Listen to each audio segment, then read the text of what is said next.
my dad was 32 at the time, and he was the one on that Monday morning walked in and found them.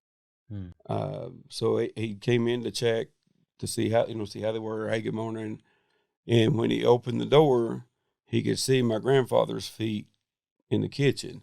So you think about a guy that's 32 years old that's never lived more than a block away from his parents, walks in and finds them both brutally, savagely murdered. You can take a picture of him the day before and then a picture probably 2 weeks later, and you never know it's the same person. Warning. The podcast you're about to listen to may contain graphic descriptions of violent assaults, murder, and adult language. Listener discretion is advised. Murdered in their home. The brutal killing of Edwin and Bessie Morris. Part 1 of 3.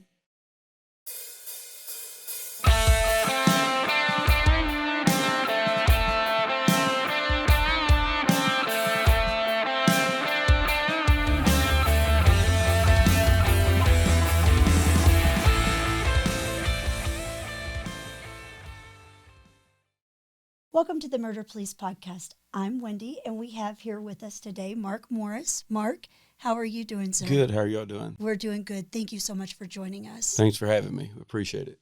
David, how are you? Doing good. Really, but we've been wanting to sit down with Mark for quite some time. Couple of years, I think. A couple we've years, been talking and about this. it just takes a while to get everybody's schedules together. And for the people that don't know, is that we met Mark. Mark runs the marina where we kept our boat for Harrington Marina, the best marina on Harrington Lake. Exactly, the only marina that doesn't have houses come loose when the storm hits. We'll leave it at that. Good food, the best food on the marina. There you go. If you're local, you know that what we're talking about. But anyway, I remember meeting and talking to you, Mark, down at the restaurant down there at the marina, which is some of the best food you'll have in the county. But and how you dropped that on us, and I was like, wow. And that's that small world we live in, where you just don't know when you meet people what struggles they've been through, or what their families have been through. So welcome. We're really excited about it. Thank you so much. It's an honor to be here. Yeah, and I think it's an important story to tell from front to back. There's a lot of dynamics that I think that the people that listen to this show or watch this show are going to find interesting for sure.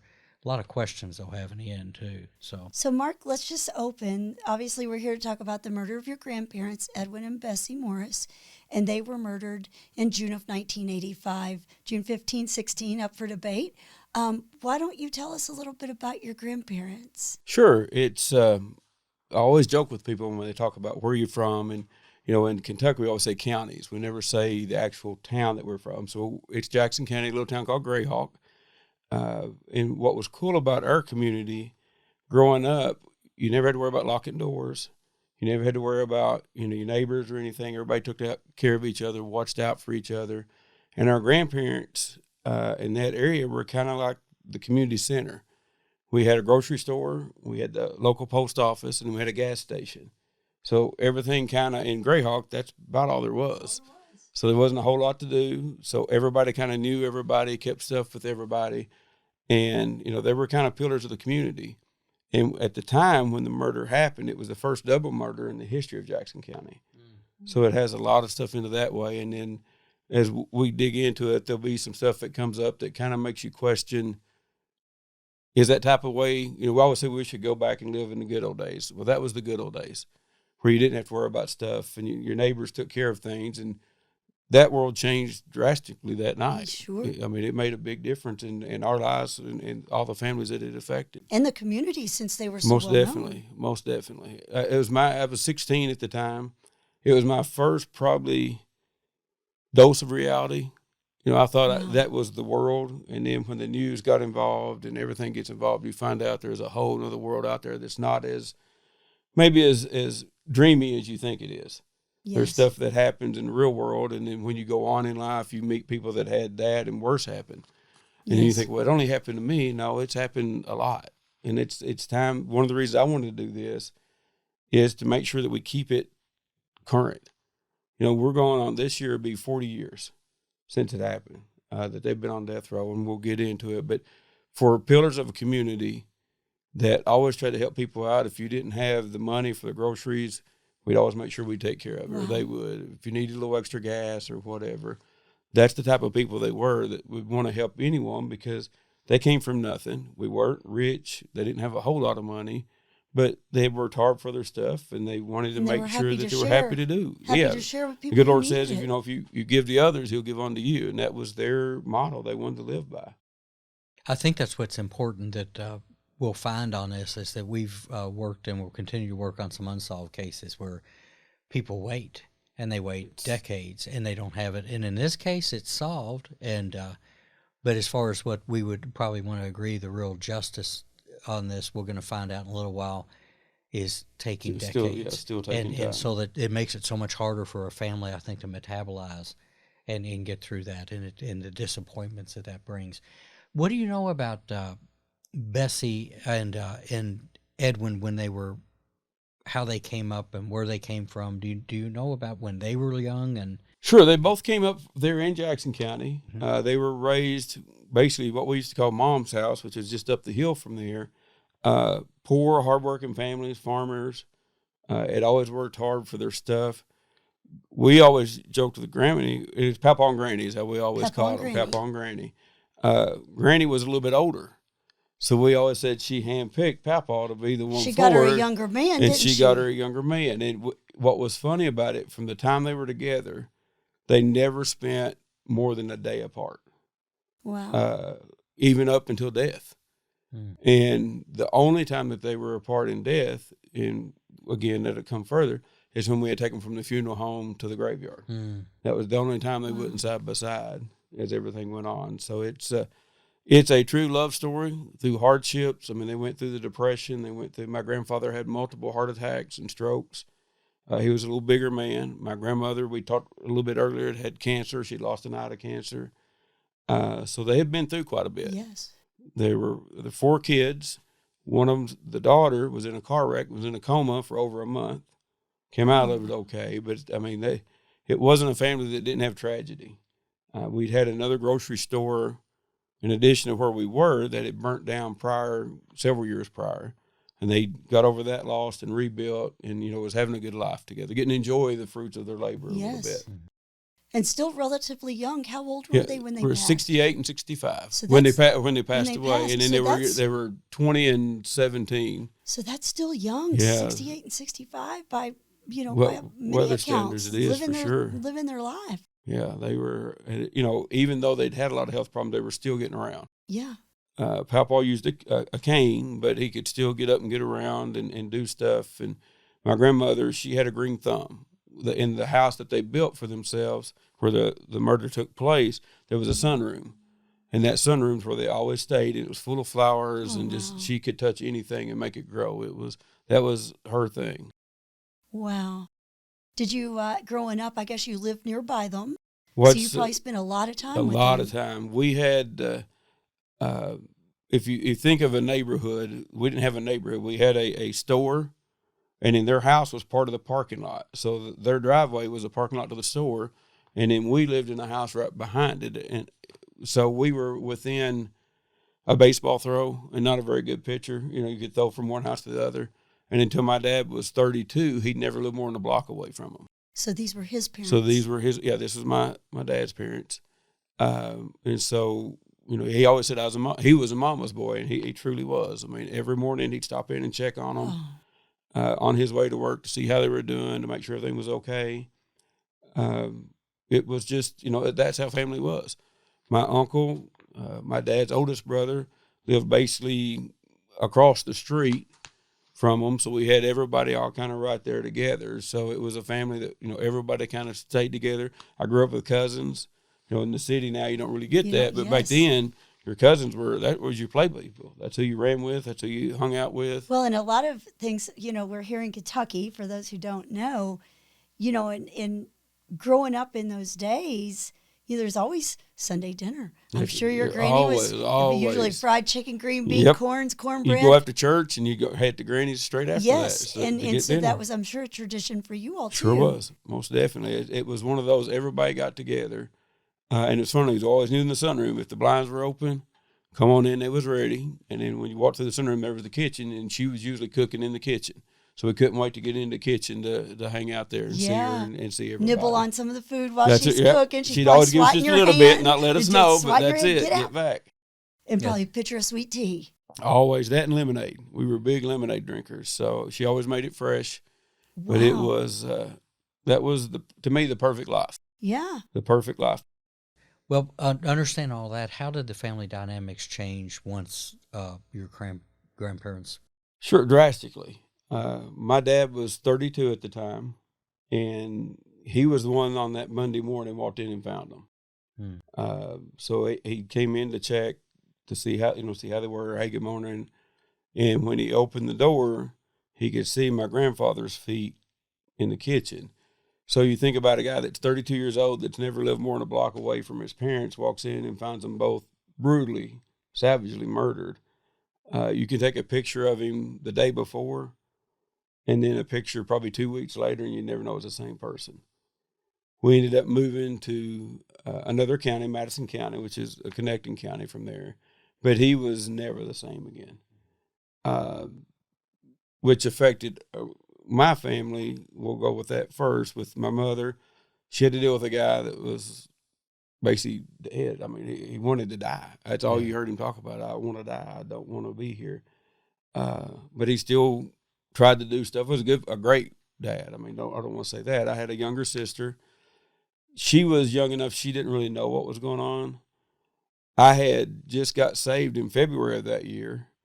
So my world was kind of rocked because I thought, man, I got saved. Everything's supposed to be good. Life's good. And then, the murder happened. I see my dad falling apart. We moved to another county. I'm, in school. So now I'm going to a different school. And it was just a big dose of reality of change. At 16. At 16. That's a lot for anybody, but at 16. Yeah, and then so my uncle, which is the oldest, and again, we'll get more into it, he actually heard, he was outside using the bathroom, just went out to, it was a pretty day. He heard what he thought was firecrackers, and we found out that was the shots that had actually killed him.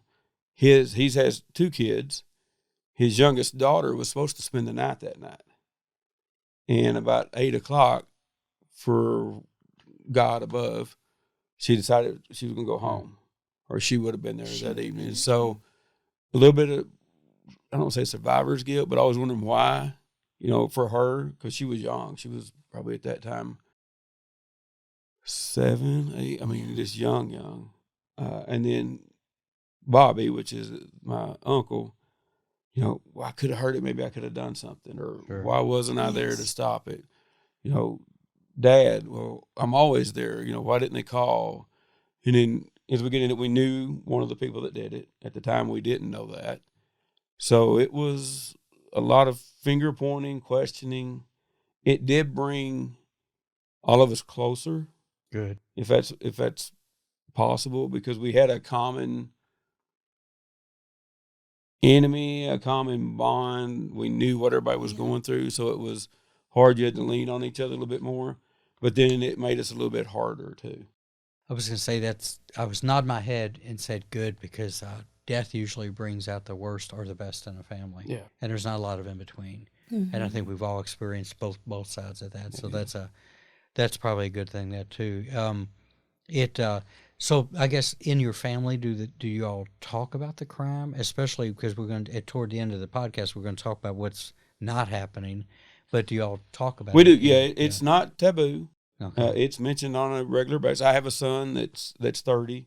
He knows all about it. He knows the details. And as we'll get into, when you go through all the retrials and the court dates and all that stuff, it's constantly brought up to you anyhow. But no, it's something we still, the bad part is that we've lost, one of my dad's passed away. One of the brothers, Uncle Ronnie's passed away. And then we actually lost a great grandchild, has passed away, Peyton. So 3 of us never got to see the justice of actually see it. And, the one thing we've always talked about, we're going to keep fighting until we get to see it. Problem with the system is that when we talk about how long this stuff takes, is it actually denies that for people who have that interest in that too. So you were 16 when this happened. How did you learn about it, and how was it described to you? Sure. What was interesting, that summer, I had came up to Nicholasville. We're in Jessamine County, in Nicholasville.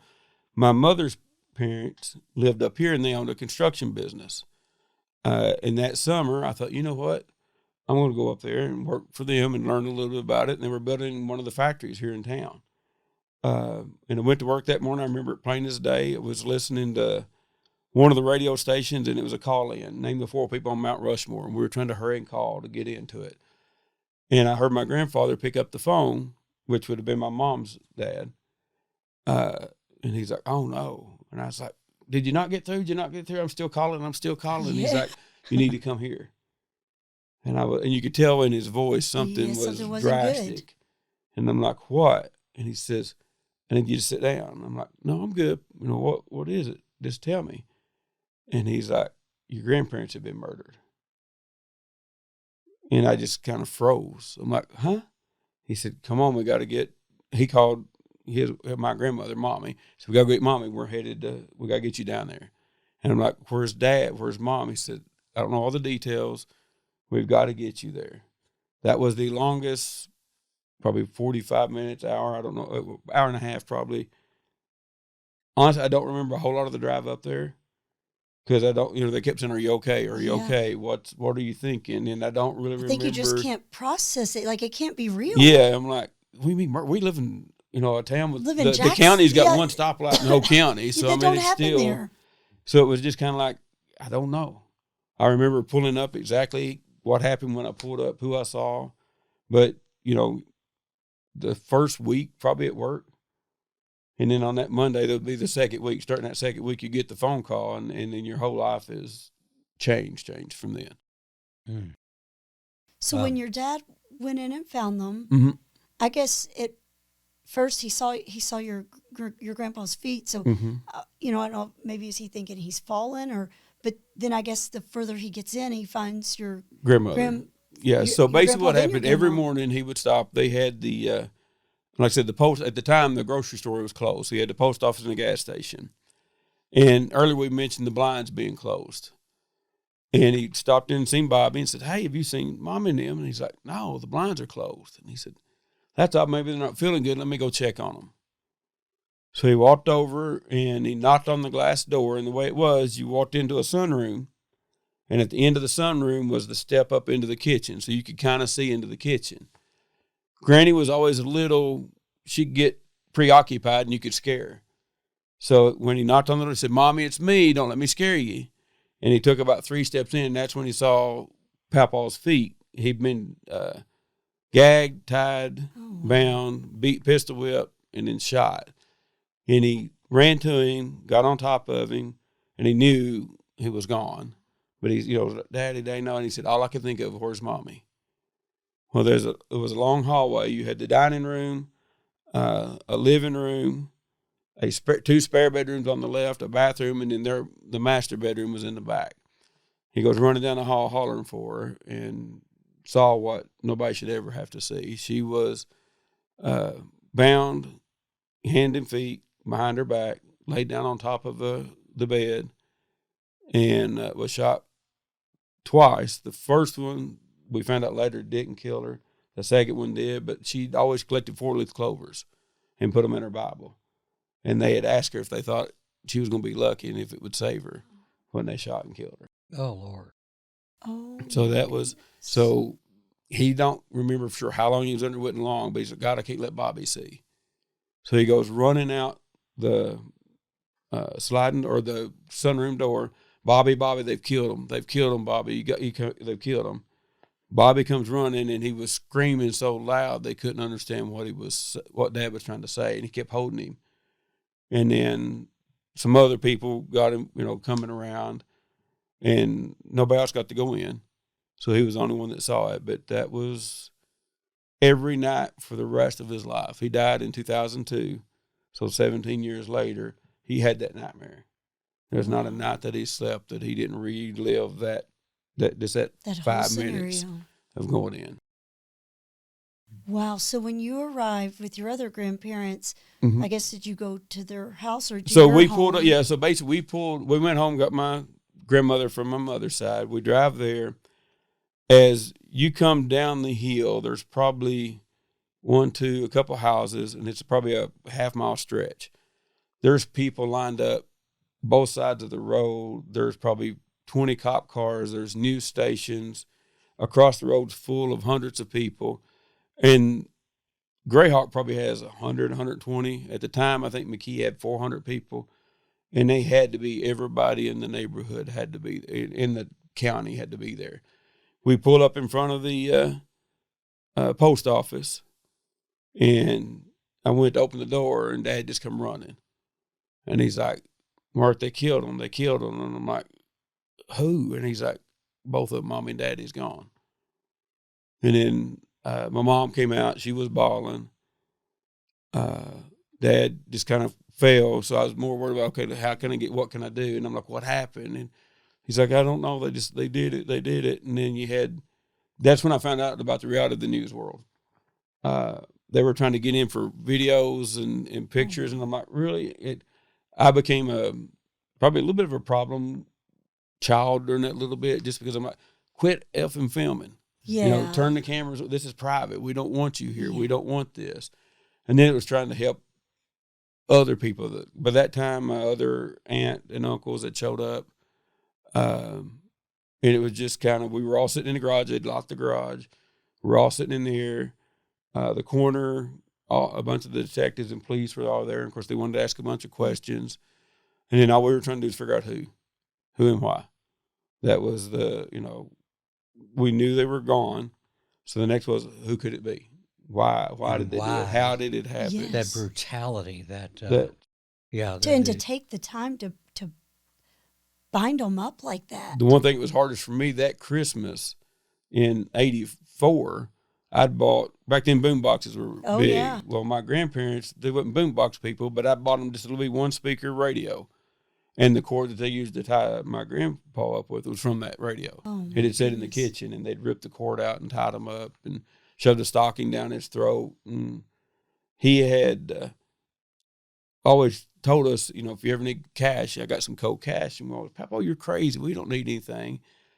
Growing up in the Depression, he always liked to keep a little bit on him, not enough to flaunt, but he dealt in used cars, guns, cars, whatever. So if he could trade, he always wanted to have some cash. Well, we found out after this, he kept in styrofoam cups lots of money in the freezer. Wow. And that was his cold cash he'd always tell us about. And when they came in, I don't know if we want to get into that part of it now, but he put up a fight. Yeah. He tried to stop it, but he couldn't quite get there. So you all must have known that whoever did this had to know they had money. So it wasn't a complete stranger just passing through. Yeah, it's one of those that it sounds bad, but everybody knew they had money, but not the arrogance of like you see some people nowadays.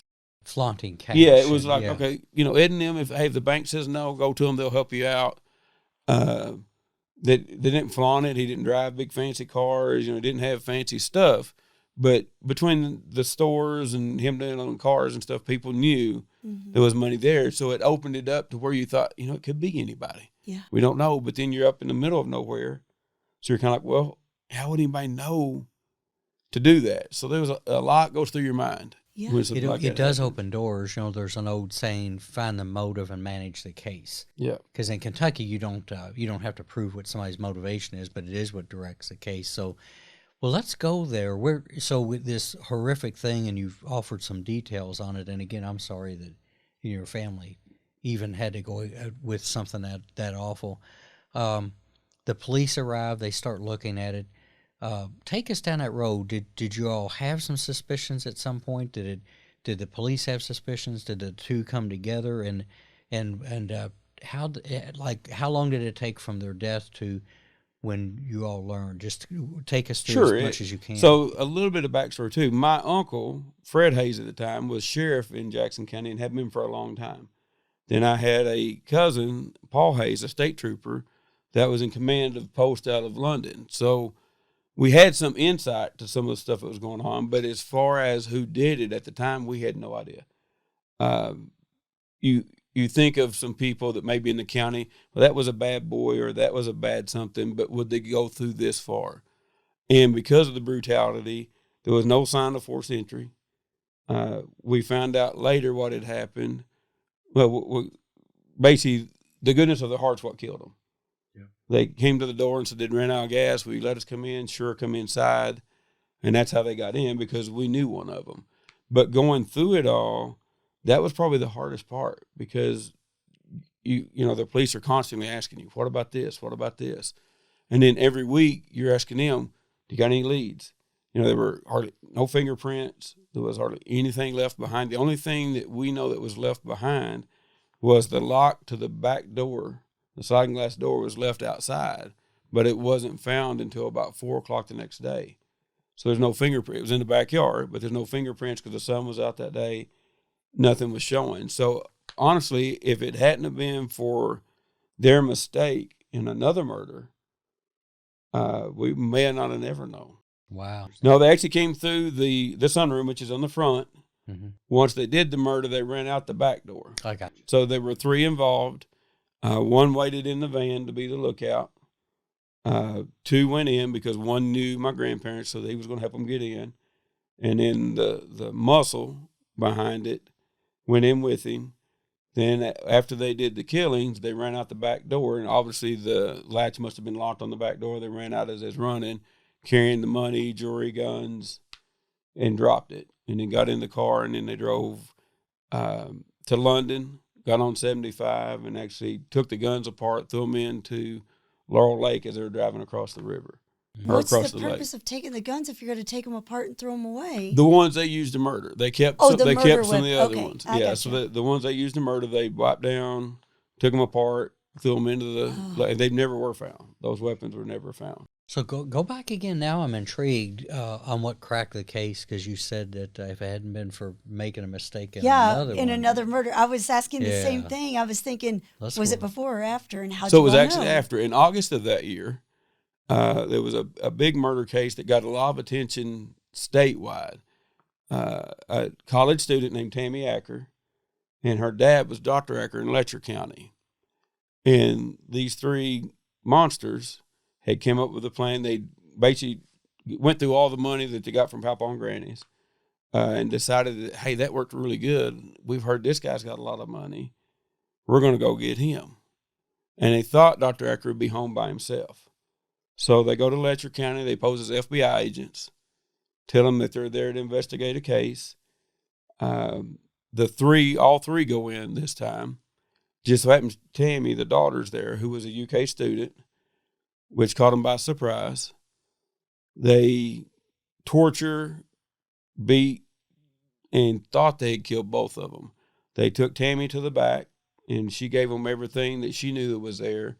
Dr. Acker had a safe, because that's where he ran his doctor's practice and everything from. And they got the combination of the safe, said, just don't kill nobody, don't kill nobody. And Epperson and Hodge, which are the 2 that killed my grandparents, Donald T. Bartley was the 3rd. They said, okay, we did the last one, you get to kill this one. So Hodge says, I'll go take care of the girl. He stabbed her so many times that the last time that he stabbed her, when she was on the ground, the knife went about 3 inches into the floor. And it took 2 cops to get it out of it. Bartley starts choking Dr. Acker just with a phone cord. The phone rings. It scares him. Dr. Acker's unconscious. They take off running with 3 bags of money, which ended up being a couple $1 million, get into the car and take off. When Dr. Acker wakes up after he finds his daughter, calls the police, and as he started giving descriptions, then the ball started rolling. Luckily, we had a real good detective. Once the description came, we didn't know they'd murdered our grandparents, but one of the names was Roger Dale Epperson. The Epperson name in our family meant a lot because my grandfather's best friend was Eb Epperson, which he was honorary pallbearer at my grandfather's funeral, and his son is the one that murdered my grandparents. You're kidding. Hey, you know there's more to the story, so go download the next episode like the true crime fan that you are. The Murder Police podcast is hosted by Wendy and David Lyons and was created to honor the lives of crime victims, so their names are never forgotten. It is produced, recorded, and edited by David Lyons. The Murder Police podcast can be found on your favorite Apple or Android podcast platform, as well as at murderpolicepodcast.com, where you will find show notes, transcripts, information about our presenters, and a link to the official Murder Police Podcast merch store, where you can purchase a huge variety of Murder Police Podcast swag. We are also on Facebook, Instagram, and YouTube, which is closed caption for those that are hearing impaired. Just search for the Murder Police Podcast and you will find us. If you have enjoyed this podcast, please subscribe for more and give us 5 stars and a written review on Apple Podcasts or wherever you download your podcasts.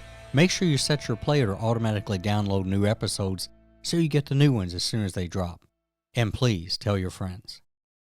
Lock it down, Judy.